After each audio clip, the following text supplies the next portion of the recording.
Hello and welcome back to another Glass with Billy. I'm here again with my friend Andy, and we are in the very windy city of Sejong today. We actually want to talk about something that kind of follows the last video that we made together, which was about misconceptions that people might have about Korean learners. Today we're going to be talking about why do Korean people sometimes use 반말 to Korean learners. Now, there's this like windmill thing, yeah, that spins whenever it's windy, and it's just nonstop like squealing. I read a post on the internet by someone who was complaining that people on the internet sometimes referred to him as, Yeah? well, kind of, no. No. What would it be like if someone who's older than you, who's meeting you for the first time, were to use no? You know, unless it was like a very old person or if you were a child, Right. then you would expect it. But apart from that, yeah, it would be kind of pretty rude and yeah, feel a little bit insulting as well. But then, what is the problem? Well, the problem is sometimes Koreans might use 반말 to people who are non-Koreans and learning Korean. Would you say this is mostly online? Yes, I'd say it's more common online than in real life, most certainly. When you're seeing someone face to face, you know, it becomes a little less easier to suddenly use 반말 to someone you're meeting for the first time, even if they're a beginner in Korean. Just because it feels really unnatural to do that. Right. But not always online. In fact, I remember you told me a story about, what was it? Yeah, I went to a business event. Oh, a business event. Yeah, That's right. with a whole Okay. lot of companies. Someone I knew introduced me to their co-worker. They introduced me in Korean, and then this person who I was meeting for the first time suddenly said "안녕" to me, and I was just really taken aback. I didn't know how to respond. That type of situation doesn't happen often. Especially at some sort of event, Business where you event, should be right. especially formal, Yeah. or at least polite. Yeah, I didn't appreciate it, to be honest. Typically then, younger people do this? Sometimes with more elderly as well, but the thing is with the elderly, in You can Korea, kind of excuse it. Yeah, But the thing is also elderly people use 반말 to younger Koreans as well. Right. Then, okay, let's talk about why does this happen? Why do Koreans sometimes speak casually to people who are learning Korean? I guess it comes back to the misconception of thinking that people who are learning Korean, they don't know how to use 존댓말. Because there is the misconception that English doesn't have 존댓말. Right. They say that yeah. English, you can say hey to an older person. Right. So yeah, English, it's all 반말 in English, Yeah, it's right? all 반말. But you know, we are also polite in English as well. We just do it in a different way. We say words like please. We use other words to kind of soften our sentences. Right, or avoiding slang, Yeah, or yeah. speaking more slowly. Yeah. Obviously, compared to some other languages, yes, we have far less of that. That's true.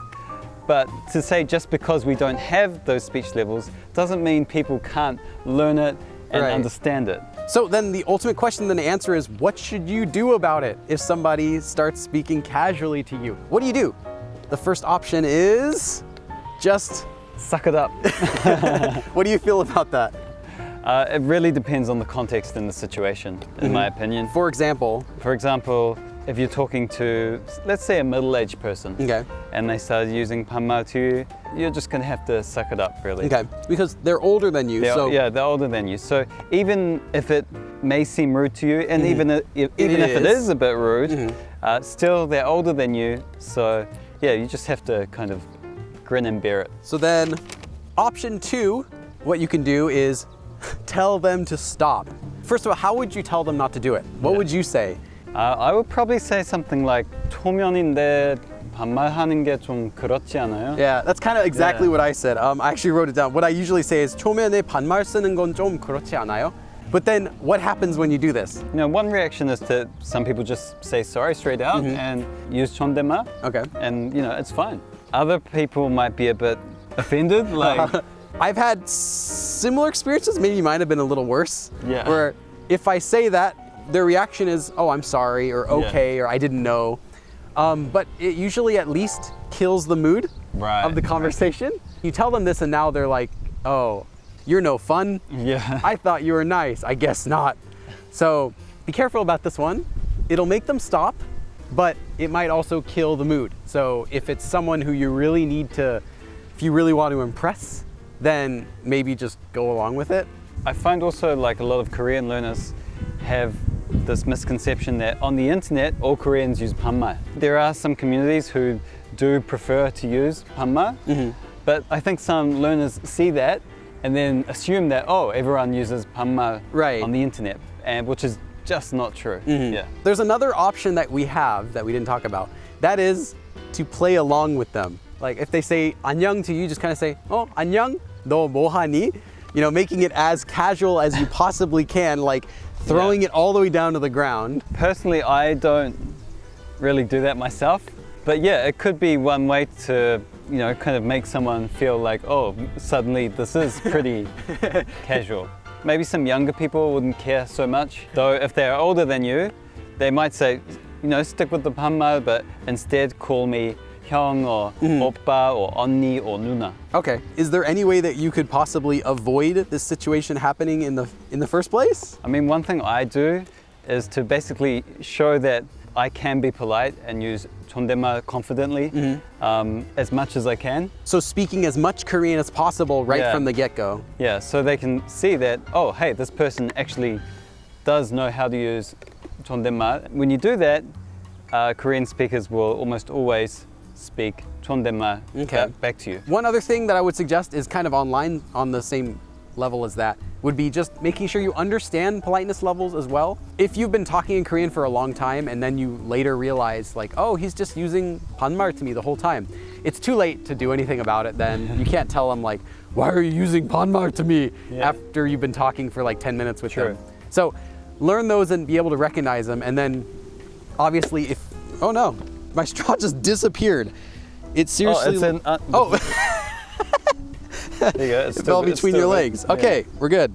Before we go though, I wanted to talk about the opposite situation. So we were talking about how 반말 can kind of have like a friendly feeling, and 존댓말 can kind of have the opposite feeling. If you're close with someone but you're using 존댓말 with them, it can kind of have like a we're not friends kind of feeling. The thing is with politeness levels in Korean, it all depends on context, the situation, the relationship.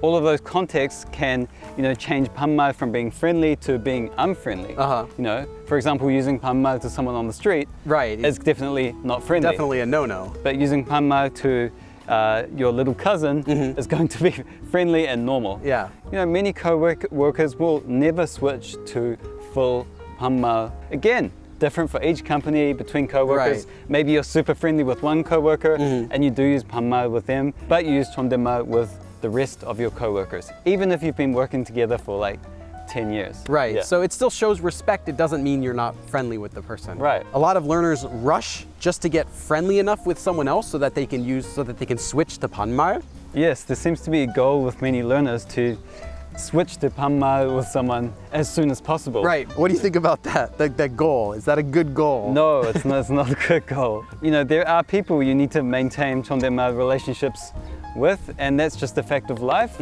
I think a lot of learners think of using 존댓말 as some kind of chore, but it's just normal everyday language. I think, you know, learners really need to get used to learning it and get familiar with using it, because, you know, once you're confident in using 존댓말 and also using honorifics, you know, it feels really good to be able to, you know, give people respect the same as they would get it from any other Korean person. And actually people really appreciate that. You'll also get a lot of compliments about your Korean. You want a wide variety of Korean friends to get the most exposure to the language and the culture. So if all of your friends are people you use 반말 with, well, you have a very limited set of Korean friends. And yes, some people don't want to use 반말 with certain people. They just kind of don't feel comfortable using 반말, especially with people online as well. You'll also see some married couples who use 존댓말 to each other their whole lives. And they're obviously very close with each other. Oh, of course. They've just chosen to use 존댓말 with each other just to, you know, show some level of respect. Right, and as well as many kids who still use 존댓말 to their parents, even though they're family and they know each other, they still want to show respect in their relationship. Right. So has this happened with any of you guys? Has anyone used 반말 to you at the first time you met them? Let me know in the comments. What did you do? How did it go? And I'll see you guys again in another video. Thank you, Andy, for joining us as well. 그럼 다음에 또 봐.